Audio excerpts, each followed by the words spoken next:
He wasn't born strong. He was made strong by betrayal, by failure, by pain. Once, there was a man who believed the world was kind. He worked hard, smiled often, and trusted easily. He thought that if you gave your best, the universe would return the favor.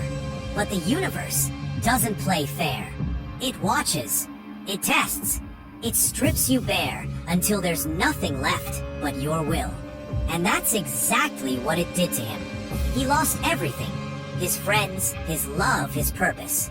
The people he once called family turned their backs when he needed them most. They laughed when he fell. They whispered when he was down. And when he screamed for help, the silence was louder than any betrayal. But he didn't die there. No, he changed there. He learned that pain isn't the enemy. It's the forge. And in that forge, he burned until he became something the world couldn't break anymore. Days turned into nights, and nights into endless wars within his own mind. He stopped looking for light. He became it. He stopped chasing peace.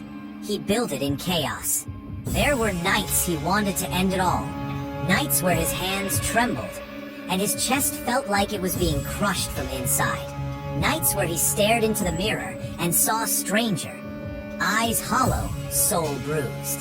But he didn't give up, because somewhere deep within that shattered man, a voice whispered, "Not yet. You still have something left." So, he kept going. He rose before the sun, trained when his body screamed for rest, and studied when his mind begged for peace. Every scar became a memory. Every tear became armor. He learned that strength isn't about muscles or money or fame.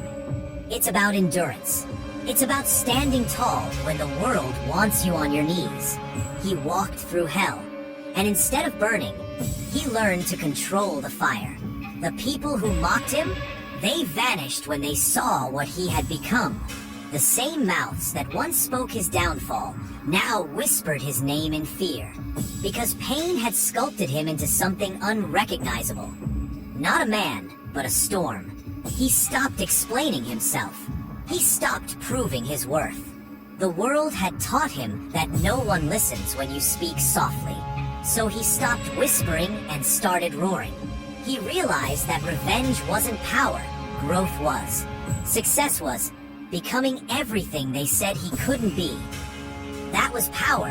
And so he built his empire in silence, brick by brick, failure by failure, pain by pain. Every broken promise became fuel. Every sleepless night became a weapon. And when the world finally looked his way again, it was too late. He wasn't the same man anymore. He had no hatred left, only purpose. People often say, time heals all wounds. But they're wrong. Time doesn't heal. It reveals. It shows you who you really are when the noise fades and the lies die. He discovered something terrifyingly beautiful. That his scars weren't weaknesses, they were proof. Proof that he'd survived what others couldn't. Proof that even when life ripped everything away, it couldn't take his will. And so he walked on. Alone, yes, but powerful. Unstoppable. When others saw darkness, he saw opportunity. When others cried, he built. He didn't need applause anymore. He didn't need validation. His silence was louder than any cheer. His discipline became his revenge. There came a day when he returned to the place where it all began. The same streets where he was mocked, the same corners where he was betrayed. But this time, the air was different.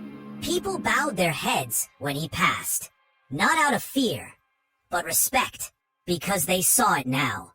The fire they tried to extinguish had become a beacon. He stood there, looking at the ghosts of his past, not with anger, but with calm, because he realized something profound. Pain doesn't destroy you, it awakens you. He learned that the strongest souls aren't born in comfort. They're forged in suffering. They're built from brokenness. And as he stared into the horizon, he whispered to himself, not as a man who survived, but as one who conquered. Thank you for the pain. It taught me everything. Because the truth is, the world doesn't respect weakness. It doesn't reward tears. It rewards those who rise, again and again, even when there's no one left to cheer for them. He became a symbol of what happens when a person refuses to stay broken. A living reminder that you can lose everything, money, friends, love, and still win if you never lose yourself. The boy who once begged for mercy had become the man others begged for forgiveness from. Not out of cruelty, but because his presence alone was a reminder of their failure to destroy him. And that was his victory. Not revenge, not power, just peace. Because peace is the loudest victory of all. He learned to love his solitude. He found beauty in the silence. He no longer needed the validation of others. His worth came from within, unshakable, untouchable. He didn't fear the dark anymore. He was the dark. And so, when people asked how he did it, he smiled and said, "I didn't escape the darkness. I learned to live in it." That's the truth no one wants to hear. The darkness doesn't always leave. But if you learn to walk through it with your head high, it becomes your strength. He wasn't lucky. He wasn't chosen. He was simply relentless. And that's what made all the difference. Because in the end, life isn't about what happens to you. It's about what you become because of it. He became unbreakable, unstoppable, unforgettable. And his story isn't about pain anymore. It's about rebirth.